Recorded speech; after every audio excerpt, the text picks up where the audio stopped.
Selamat pagi Bapak Ibu Saudara-saudara.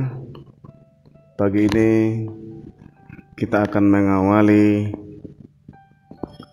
firman Tuhan untuk kita renungkan sebagai bekal dalam kehidupan kita menjalani hari yang diberikan Tuhan satu hari ini. Kita berdoa. Anugerah Tuhan kita Yesus Kristus, kasih setia Allah Bapa, persekutuan Roh Kudus menyertai kamu sekalian. Amin. Bapak Ibu, saudara-saudara sekalian dimanapun berada, firman Tuhan menyapa kita dalam kitab Yeremia pasal 16 ayat 20. Demikian bunyinya. Dapatkah manusia membuat Allah bagi dirinya sendiri, bukan Allah? Dalam bahasa Batak, tung tarbahin jol mama bahin akad debata di ibana somanang tuaka debata nasida. Demikian bunyinya. Saudara-saudaraku, kita telah memahami bahwa sesungguhnya hanya Allah yang Maha Pengasih, Maha Pencipta, itulah Tuhan kita, Allah yang Esa. Tidak ada Allah lain kecuali Dia. Demikian juga dalam rujukan hukum Taurat yang selalu kita dengar, bahwa tidak ada Allah lain. Kenapa firman ini muncul pada hari saat ini pada kita? Dapatkah manusia membuat Allah bagi dirinya sendiri, bukan Allah? Demikianlah yang disampaikan oleh Yeremia yang mempertanyakan keberadaan umat itu, karena umat itu telah berada pada situasi dan kondisi yang terhilang. Mereka tidak lagi mengalami bahwa Tuhan Allah yang Esa lah yang membawa keselamatan bagi mereka, tapi mereka telah memperilahkan yang lain, telah memperilahkan kekuatan-kekuatan duniawi, telah memperilahkan bangsa-bangsa lain yang adikuasa. Itulah yang disampaikan oleh Yeremia. Manusia memang selalu dilingkupi dengan dosa yang begitu kelamnya, sehingga terkadang kita sendiri tidak menyadari betapa jauh kita telah terhilang. Demikian juga yang dialami oleh bangsa Tuhan, bangsa Yehuda, yang merasa bahwa mereka hidup dalam atas kekuatan mereka sendiri, tanpa pernah lagi mereka menyandarkan diri kepada Tuhan. Mereka telah terpaut kepada Allah-Allah lain dan kekuatan-kekuatan dunia lain. Saudara-saudara, dengan firman ini kita disapa kembali supaya kita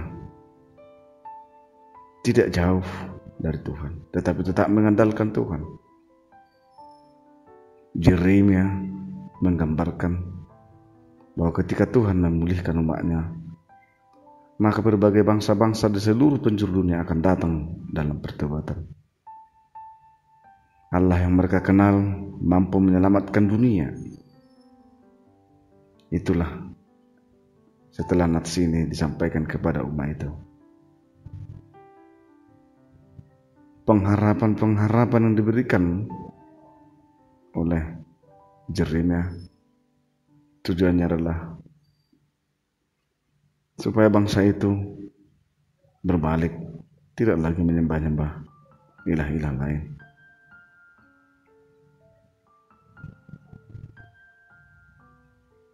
Saudaraku yang kekasih, mungkin juga kita saat ini, atau kita pernah mengalami apa yang dialami oleh bangsa Tuhan. sadar atau tidak sadar, sering kita mengambil alih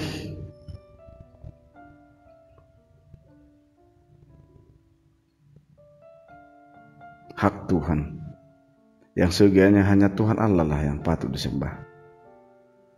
Dengan ego kita merasa bahwa kekuatan dan kemampuan dan kehebatan kita lah, maka kita bisa bertahan hidup sampai sekarang.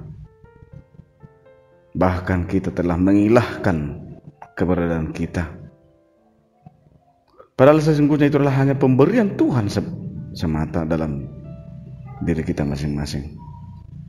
Oleh karena ini, firman ini menyapa kita supaya sesuatunya hanya Tuhanlah yang harus senantiasa kita sembah, tidak ada Allah lain.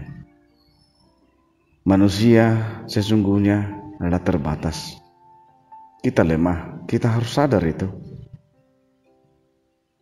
Dari generasi ke generasi kita harus sampaikan, kita suarakan bahwa hanya Tuhanlah yang merencanakan dan membuat yang terindah dalam hidup kita, memberikan masa depan, memberikan pengharapan.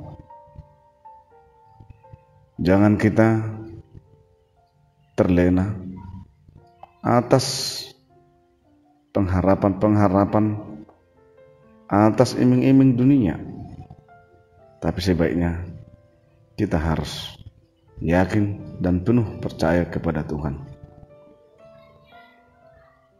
Mulai dari anak-anak kepada orang tua, di pagi ini kita disapa. Apapun dan bagaimanapun kehidupan yang harus kita jalani, sebaiknya kita mengandalkan Tuhan. Kalau kita pun berhasil atau gagal, jangan kita lupakan Tuhan.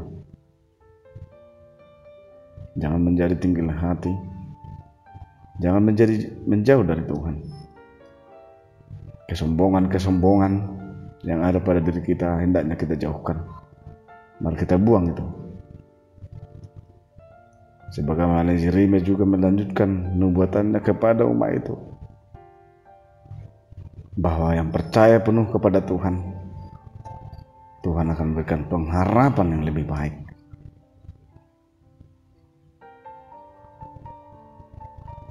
Saudara-saudaraku, dalam hidup yang kita jalani hari ini, mulai kita bangun sampai kita juga rehat nanti malam, tentunya kita harus bergantung kepada kuasa pemeliharaan Tuhan. Dia hadir dalam segala pergumulan kita, Dia hadir dalam segala aktivitas kita. Mari andalkan Tuhan. Demikian firman Tuhan. Tuhan berkati kita. Amin. Kita berdoa. Bapa yang baik, terima kasih atas firman-Mu yang menyapa kami di pagi ini. Kami bersyukur Tuhan atas segala sesuatu yang Tuhan berikan kepada kami. Itu adalah anugerah Tuhan. Apapun yang ada pada kami, sebagaimana kami adanya sekarang, hanyalah dari pemeliharaan Tuhan, hanyalah anugerah Tuhan. Karena itu kami Bapa mohon ampun bila kami bisa terpaut, bisa terhilang, bisa menyandarkan kepada keberadaan dan kekuatan kami. Dalam firman ini mengingatkan kami bahwa tidak ada Allah lain selain Tuhan yang Esa. Tuhan Allah yang bentuk kami, Tuhan Allah yang mendesain kehidupan kami. Kami hanyalah berusaha dan mempercayakan segala sesuatu yang kerjakan Allah, bahwa Tuhan turut bekerja dalam segala sesuatunya, serta jemaat dimanapun mereka berada. Bila ada yang sakit, mari Tuhan sembuhkan. Bila ada sekolah, mari Tuhan mereka senantiasa memakai waktu dan kesempatan yang Tuhan berikan kepada mereka ataupun dalam perjalanan Tuhan sertai mereka yang melakukan aktivitasnya, baik instansi-instansi swasta maupun pemerintahan, ataupun yang berusaha di bidang yang lain yang beraneka ragam. Mari Tuhan, hantarkan kami untuk menjalani hari ini dengan penuh keyakinan bahwa Tuhan menyertai kami dan memberkati kami. Jadilah kehendak-Mu dalam Yesus Kristus Tuhan dan Juru Selamat kami. Anugerah Tuhan Yesus Kristus, kasih tiada Bapa, persekutuan Roh Kudus, menyertai kamu sekalian.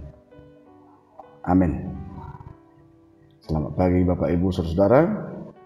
Mari kita lanjutkan aktivitas kita. Tuhan memberkati. Horas.